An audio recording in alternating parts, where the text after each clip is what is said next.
Live loud, love deep, laugh often. These are not just words. They are a way of life, a choice. A declaration to the world that you will not walk quietly, half awake, settling for less than what burns inside your soul. You were not born to whisper through life. You were born to roar. And if you're listening to this right now, you know deep inside it's time to rise. Live loud, love deep, laugh often. These words are more than a mantra. They are a wake-up call. A reminder that you are not here to survive. You are here to live. And today let's start with the first. The most urgent, the one most people are terrified of: live loud. Because too many of us are walking through life whispering, hiding, and shrinking ourselves to fit into spaces that were never built for our greatness. We were not born to play small. We were not created to exist in the background of someone else's story. Living loud is not arrogance. It is courage. It is a declaration that you will no longer mute your own voice just to make others comfortable. When you choose to live loud, you stop asking for permission. Think about how many times you've silenced yourself out of fear.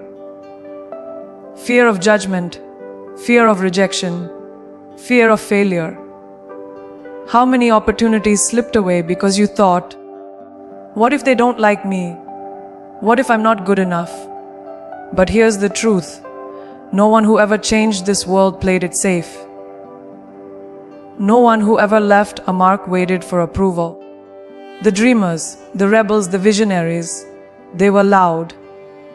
They spoke when others were silent. They stood when others bowed. They acted when everyone else hesitated. Living loud is about stepping into that same energy, knowing you might be misunderstood, knowing you might fall, but refusing to let fear chain your potential. Living loud is not about shouting the loudest. It's not about noise. It's about impact. You can walk into a room without saying a word and still live loud.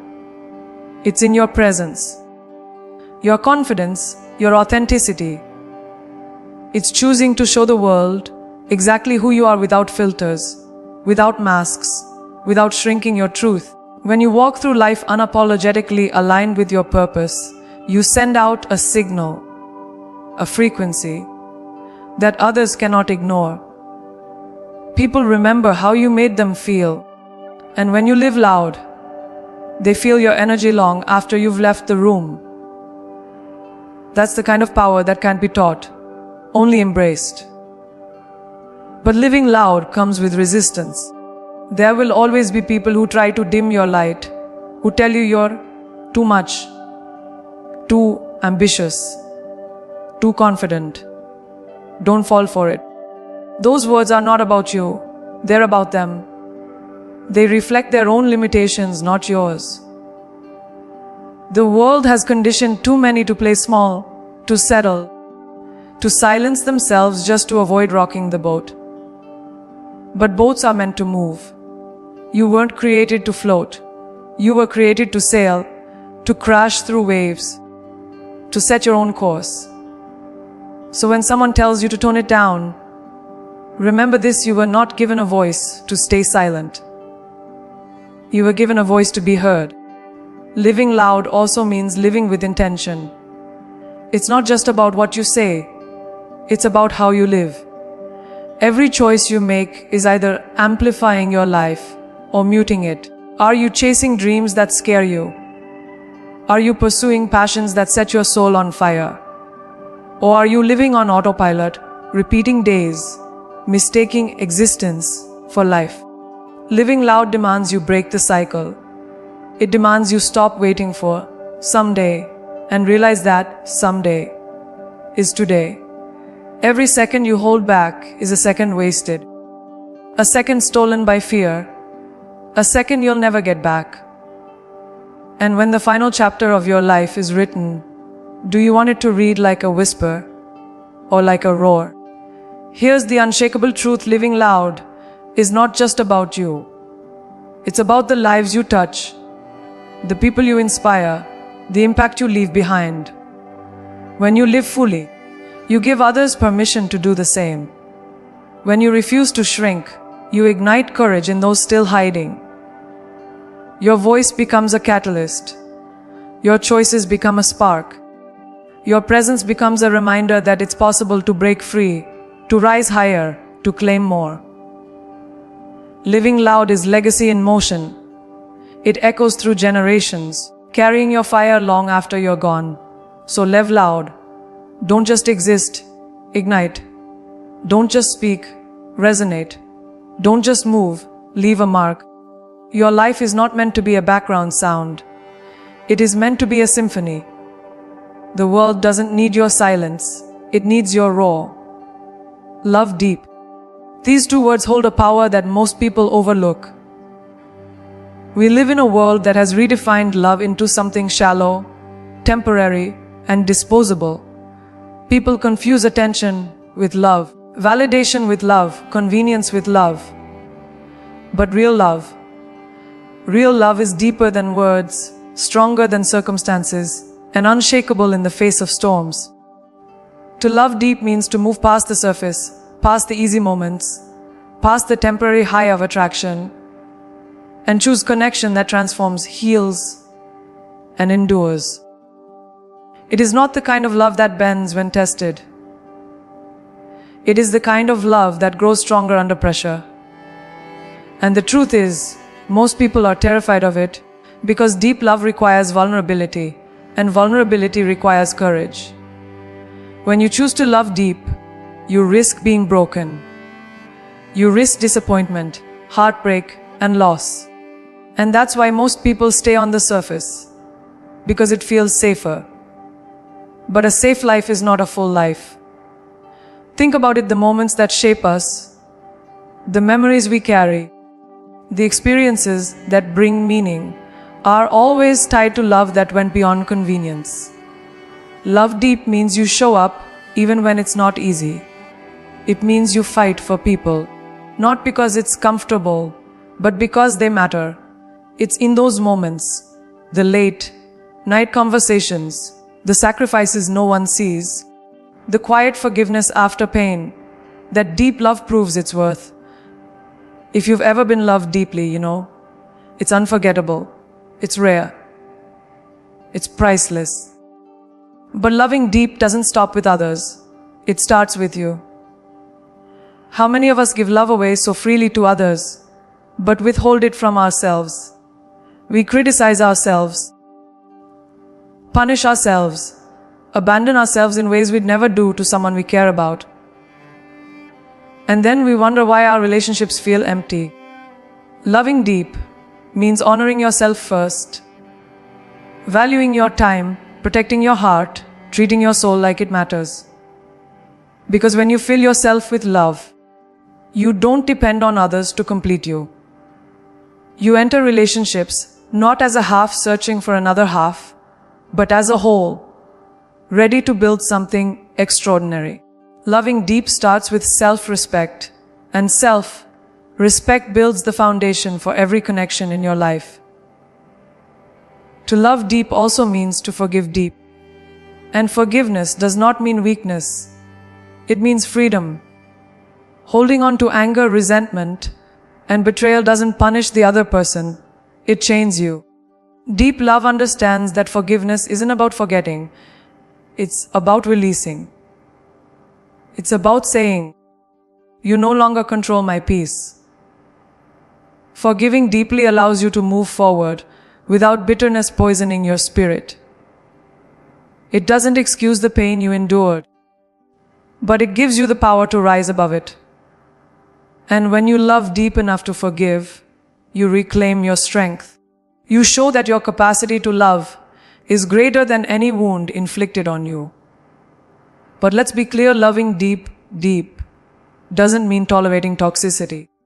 Loving deep does not mean sacrificing your worth for someone who refuses to honor it. True deep love has boundaries, because boundaries protect both people. When you love deeply, you don't enable, you elevate. You hold people accountable, not to tear them down, but to help them rise. Deep love challenges, stretches, and inspires growth.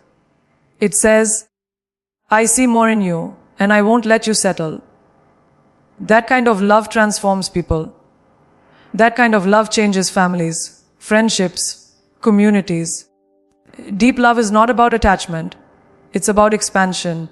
It makes both souls stronger, freer, and more alive. And when you love deep, you leave a legacy that lasts beyond your lifetime. People don't remember the gifts you gave them, the money you spent, or the titles you earned. They remember how you made them feel. They remember the comfort of your presence, the strength of your support, the warmth of your love. Deep love imprints itself on the soul. It outlives you.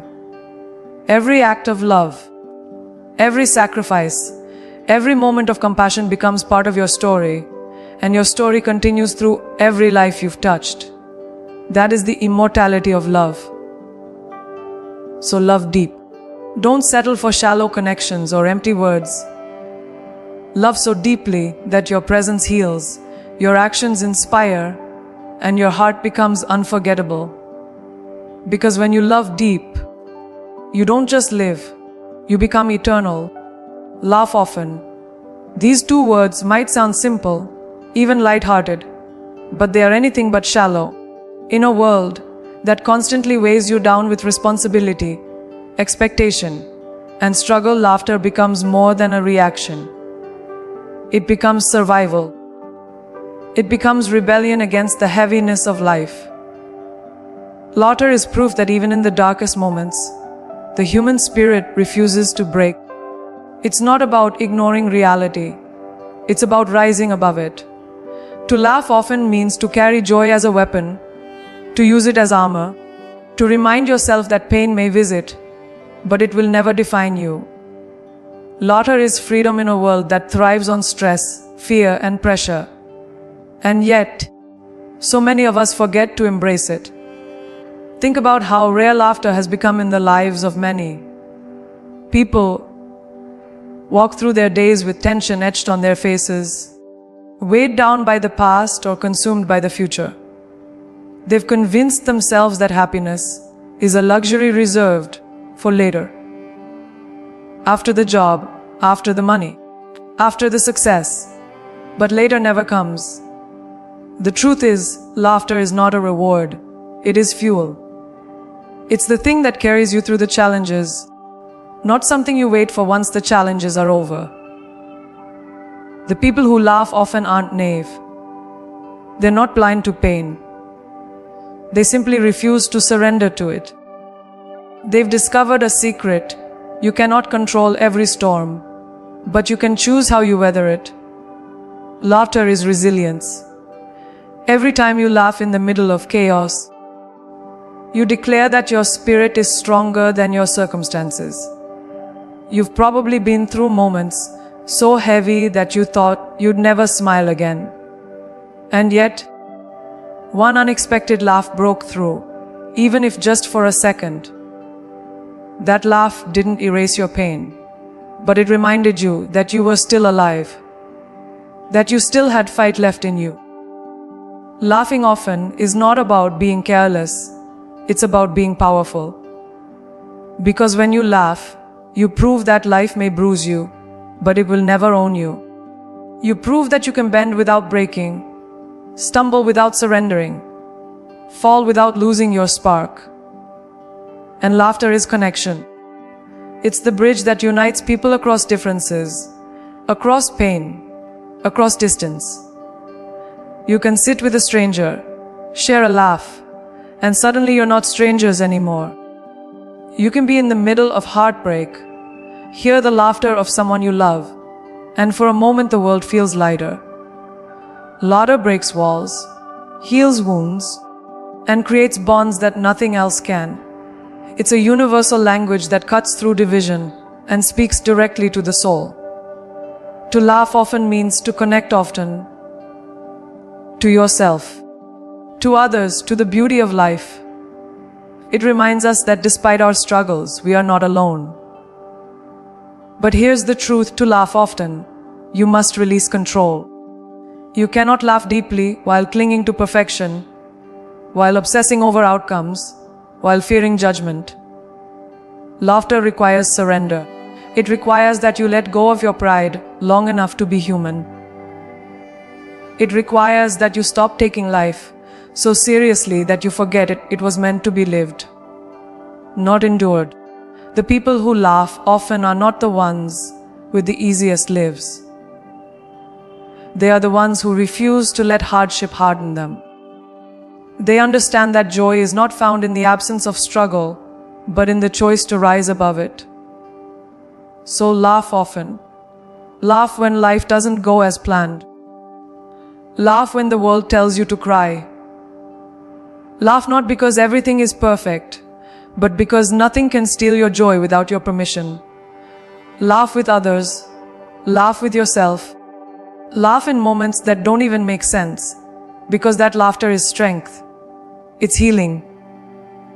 It's proof that even in a world full of chaos, you still own your light.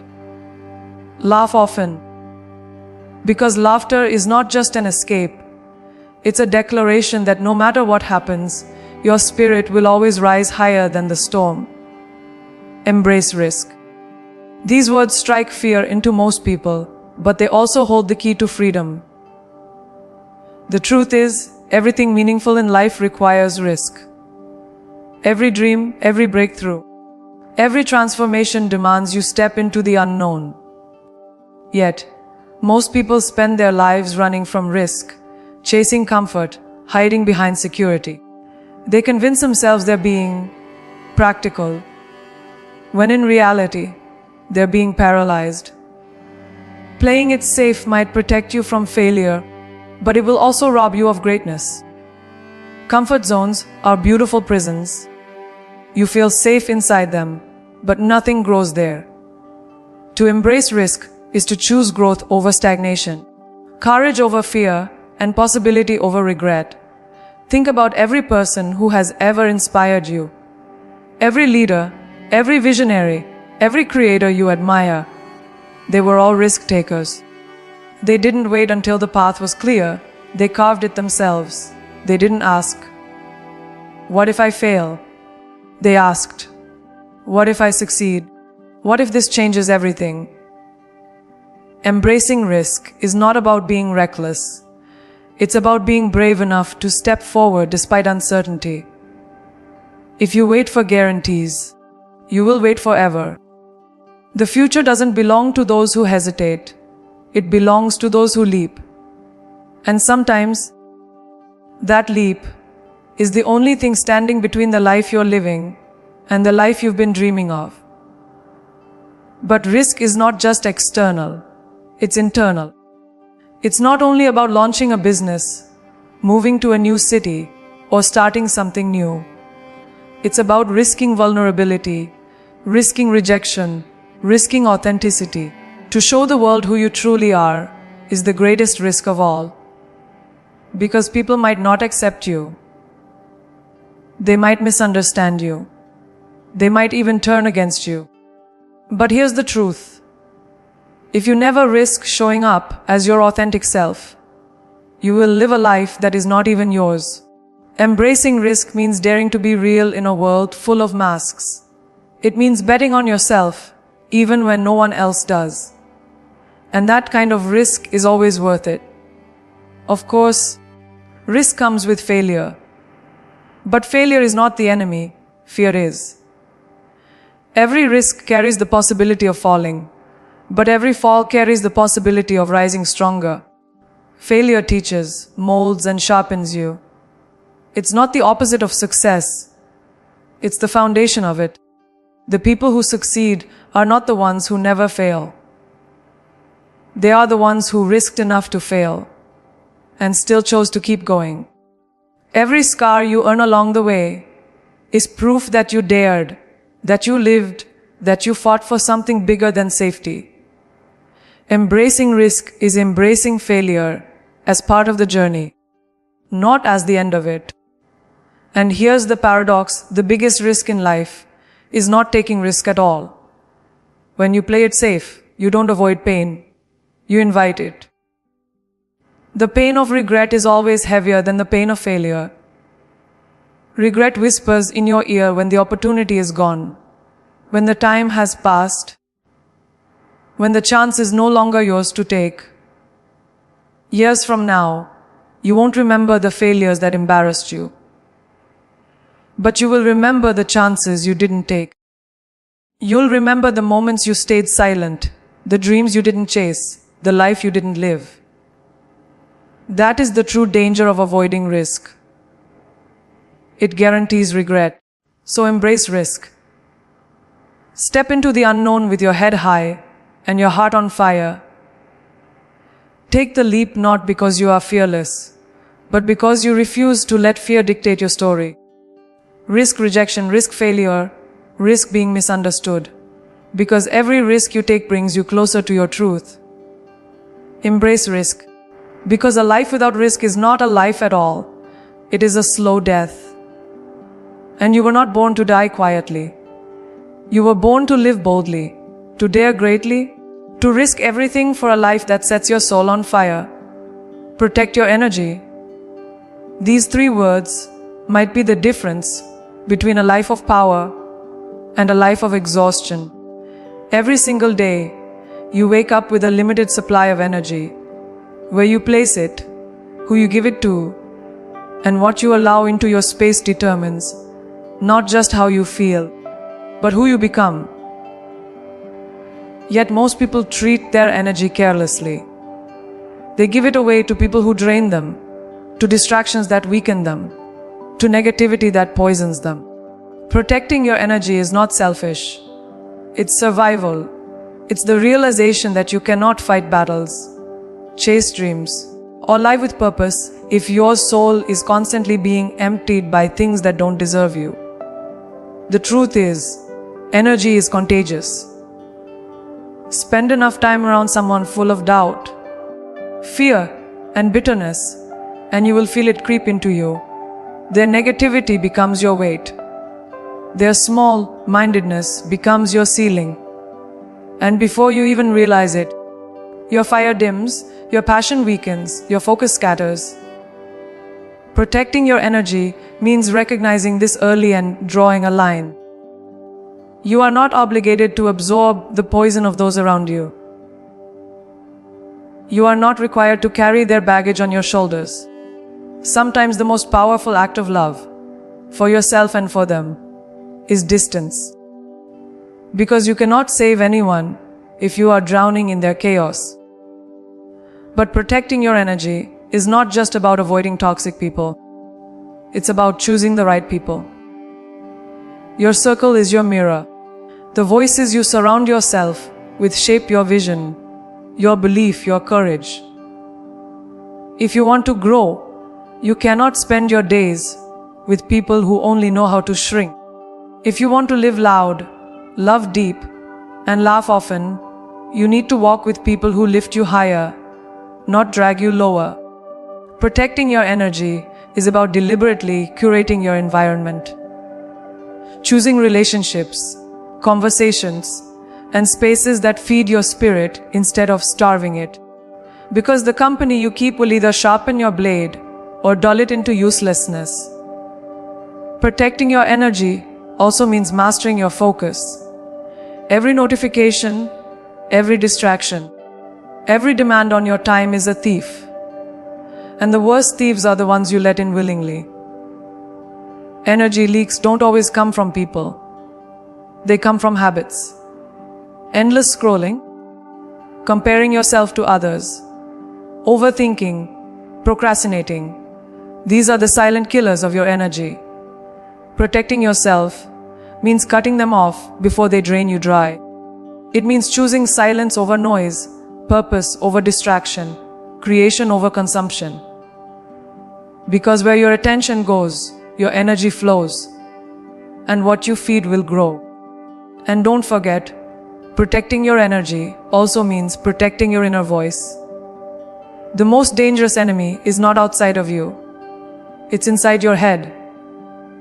The doubts you entertain, the stories you repeat, the fears you nurture, these are the things that exhaust you the most.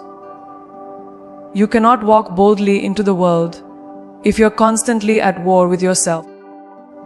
Protecting your energy requires training your mind to reject lies and embrace truth. It means silencing the voice that says, "You can't," and amplifying the one that says, "Watch me." Your energy is sacred. Don't let your own thoughts become the thief. So protect your energy fiercely. Guard it like your life depends on it, because it does. Choose your circle wisely, master your focus, and discipline your mind. Not everyone deserves your time.